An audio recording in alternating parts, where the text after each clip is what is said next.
Find the slope of the line pass through given pairs of points. देखो, अगर line एक कोई भी लाइन है, सपोज करें ये कोई लाइन है, तो ये हमारे पास y यहाँ पर क्या x है, तो इस पॉइंट को हमने नाम दिया यहाँ पे x1 और इस पॉइंट यहाँ पे क्या है y1। अगर सेम यहाँ पर ये हमारे पास क्या है x2 और ये हमारे पास क्या है y2। जब ये हमारे पास a तो हमने क्या लिखा x1 और y1, और ये b है इसको हमने लिखा x2 और y2। तो इसका मतलब इसका हम यहाँ पर क्या करें, परपेंडिकुलर और बेस यहाँ पे होता है। तो जब टेंजेंट थीटा हम मालूम करते हैं तो टेंजेंट थीटा किसके इक्वल होता है, परपेंडिकुलर अपान बेस के। तो देखो, स्लोप टेंजेंट थीटा को हम एम से डिनोट करते हैं। तो परपेंडिकुलर हमारे पास ये, जब इसका डिस्टेंस निकालेंगे तो यहाँ पर क्या है, means y2 minus y1। Perpendicular ये आएगा y2 माइनस y1। अगर हमने बेस है तो यहाँ पर क्या लिखा, x2 माइनस x1।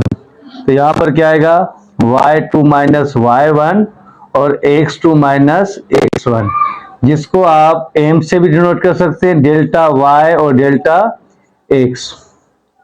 ठीक है, आपका स्लोप या a से b की तरफ मूव कर रहा है इस तरह, तो आपकी प्लस की वैल्यू आएगी। ऐसे समझोगे कोई भी प्लस का। अगर यहाँ पे कुछ इस तरह आ जाए, a यहाँ पर b, तो मीन्स a से b यू मूव करे, a टू b, तो आपकी वैल्यू यहाँ पर क्या आएगी, निगेटिव। तो देखो, अगर हम यहाँ पर हमारे पास a की वैल्यू 37, b की वैल्यू क्या है यहाँ पे 29, तो x1 हमारे पास क्या आ गया 3 और y1 क्या आ गया 7, x2 2 और y2 यहाँ पर क्या है, the slope. Find the slope, हमें स्लोप मालूम करना है जिसको डिनोट किया m से। तो यहाँ पर जब m से किया है तो यहाँ पर फार्मूला क्या होगा, m is equal to y2 minus y1 और x2 माइनस x1। अब y2 हमारे पास क्या आ रहा है 9, x1 हमारे पास y1 क्या आ रहा है यहाँ पर 7, फिर x2 हमारे पास 2, y2 x1 क्या है 3। तो means m is equal to, तो यहाँ पर 2, यहाँ पर क्या बचा माइनस का 1, तो मीन्स माइनस का 2 आ गया। तो स्लोप हमें क्या मिला, माइनस का, m is equal to minus 2 मिला। तो ये हमें स्लोप मिला। तो देखो, 2 क्वेश्चन में C5 माइनस 2 3 6, तो मीन्स फर्स्ट वैल्यू x1 हमारे पास क्या आ गया यहाँ पर 5 और y1 यहाँ पे क्या है माइनस का 2 और x2 हमारे पास क्या है 3 और y2 हमारे पास क्या है 6। तो स्लोप फाइंड करना है,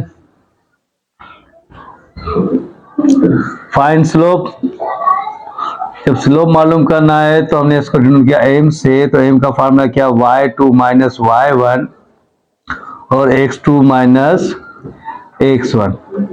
तो देखो, m is equal to y2 यहाँ पर क्या आ रहा है 6, y1 क्या माइनस का 2, फिर x2 हमारे पास क्या आ रहा है यहाँ पर 3, x1 हमारे पास क्या 5, तो मीन्स माइनस माइनस प्लस, तो यहाँ पर क्या आ जाएगा 6 प्लस 2 माइनस का 2, तो यहाँ पर क्या आ जाएगा 8, तो माइनस का 2, तो 2 का टेबल 1 टाइम यहाँ पर 4 टाइम, तो m इज इक्वल टू क्या आ गया माइनस का 4।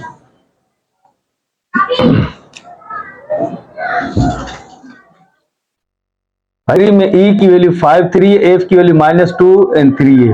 तो मीन्स ये हमारे पास x1 है, तो x1 क्या होगा 5, उसके बाद y1 यहाँ पर क्या होगा 3, x2 हमारे पास क्या होगा माइनस का 2, तो y2 यहाँ पर क्या हो जाएगा 3।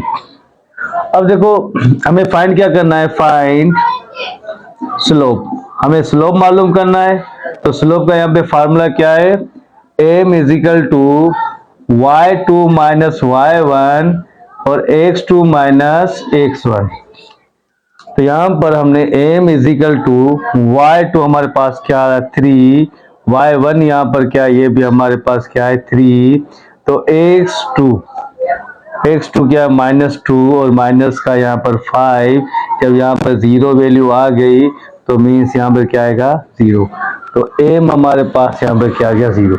अब देखो इसका हम यहाँ पे पॉइंट अगर बनाएं तो फर्स्ट वैल्यू यहाँ पर क्या है हमारे पास, हम x में जा रहे हैं -2 -5, तो -2 ये रहा और 5 जबर ये रहा।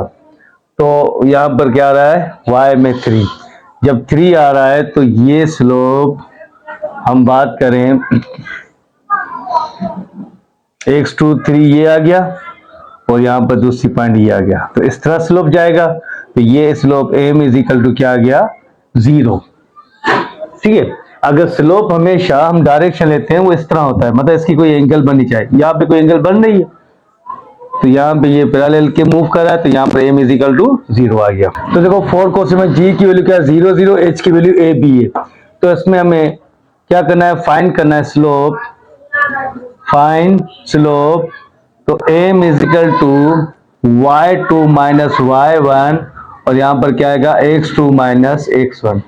तो m हमारे पास है, तो मीन्स इसमें देखें x1 हमारे पास क्या आ रहा है 0, y1 भी हमारे पास क्या है 0, x2 हमारे पास a, y2 हमारे पास क्या है b। तो m is equal to y2 b minus 0 और x2 a माइनस 0। तो यहाँ पे क्या आ गया b अपान a। तो m की वैल्यू क्या आ गई b अपान a आ गई।